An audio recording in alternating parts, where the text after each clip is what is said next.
Phillip Schofield and Holly Willoughby were once the dynamic duo of ITV's This Morning, their chemistry helping solidify the show's status as Britain's premier daytime television program.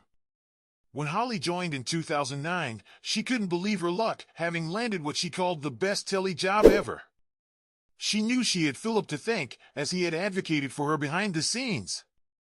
At the time, Schofield seemed comfortable with his status as the leading star, confident that Holly, then known primarily as a bubbly children's TV presenter, wouldn't challenge his dominance. But as the years went by, the balance of power began to shift. The turning point came in 2019, during a joint interview with the Sunday Times magazine, where Holly was depicted on the cover wearing a mocked-up crown with the headline Queen Holly. This was seen as a symbolic crowning of her popularity, and Phillip wasn't happy. Behind the scenes, ITV executives were reportedly pressured to demand an apology from the publication on his behalf, marking the first significant public sign of tension. The crown incident wasn't an isolated one. It marked a period of change on This Morning where viewers and industry insiders began to notice Holly's rising star and Phillip's dwindling influence. The tension between Phillip and other ITV colleagues only fueled the fire. Eamon Holmes and Ruth Langsford, longtime hosts on Fridays, also became embroiled in the drama. Ruth had filed an official complaint against Phillip in 2019 after he cut her off mid-segment, sparking a long-running spat between them. Eamon, meanwhile, allegedly became a target of Schofield's jealousy, especially when the Irish broadcaster received an OBE in 2018.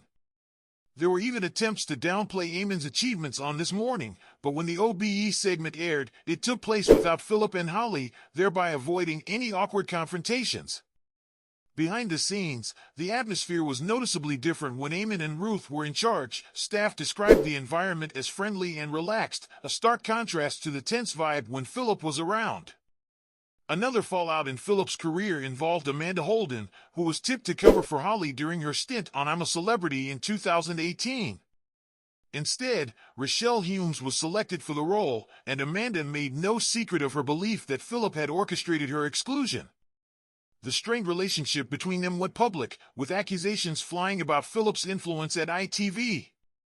The situation reached its peak in May of last year when Phillip resigned from This Morning amid a scandal involving an affair with a much younger male colleague. Around this time, Phillip blamed Holly for not publicly supporting him after his brother's conviction for child abuse. Since his departure, there have been reports of Phillip referring to Holly as a witch in private conversations and launching subtle attacks through his friends in the media, suggesting she played a part in his downfall. The recent resurfacing of these allegations has added further pressure on Holly, who has had to deal with her own traumatic experiences, including a plot by a security guard to kidnap and harm her. Phillip's appearance on Channel 5's reality show Castaway seems to have given him a platform to vent his frustrations. His comments about Three of Showbiz were widely interpreted as digs at Holly. This Morning editor Martin Frizzell and ITV's head of daytime Emma Gormley, figures who have all supported Holly's career. Many within ITV fear that Phillip will continue to use any opportunity to lash out at his former colleagues. As for Holly, she has maintained a dignified silence, determined not to engage in a public tit-for-tat. The unraveling of Phillip Schofield's career isn't just about a clash of egos. It reflects deeper issues of power, favoritism, and rivalry in daytime television. From allegations of manipulating ITV's hiring decisions to strained relationships with co-hosts, the complexities of Phillip's downfall show just how turbulent the world of live television can be. His grievances, coupled with a sense of being sidelined, have left him isolated in an industry he once dominated. Now, as Phillip struggles to rebuild his image, the question remains, can he ever regain his place in the spotlight, or will his past continue to haunt him?